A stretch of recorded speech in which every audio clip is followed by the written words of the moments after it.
ఈరోజు రెండో రోజు మహానాడు జరుగుతుంది. మనతో మాట్లాడేందుకు తెలంగాణ టీడీపీ మహిళా నాయకురాలు జ్యోత్స్న గారు ఉన్నారు. మేడం చెప్పండి, ఈరోజు రెండో రోజు మహానాడు జరుగుతూ ఉంది, ఎలా అనిపిస్తూ ఉంది? మహానాడు అనేటువంటిది మా అందరికీ పంటగ. సో డెఫినెట్గా this is energizing environment for అస్.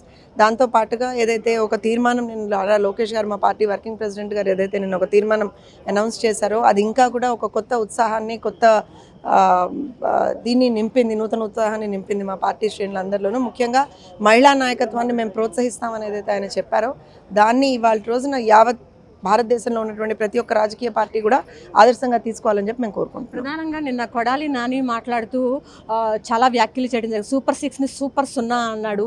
మోడీ వస్తే దండాలు పెడతారు లోకేష్, నువ్వు చంద్రబాబు అని చెప్పి కూడా వ్యాఖ్యలు చేయడం జరిగింది. పవన్ కళ్యాణ్ వస్తే నుంచోటమే వీళ్ళిద్దరు పనులని వ్యాఖ్యలు చేశారు. దీన్ని ఏ విధంగా చూస్తారు మీరు?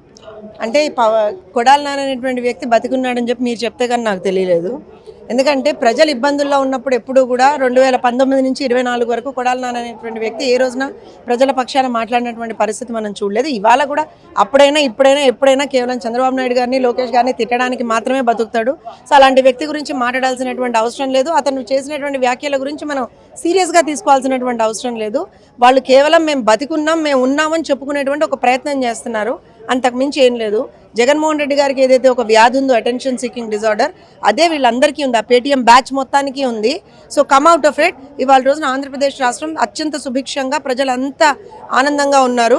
సో మీ కడుపు మంట మాకు అర్థమైంది, వాళ్ళు ఆనందంగా ఉన్నారనేదే మీ కడుపు మంట, కాబట్టి దాని నుంచి బయటకు రమ్మని చెప్పి చెప్తున్నాం.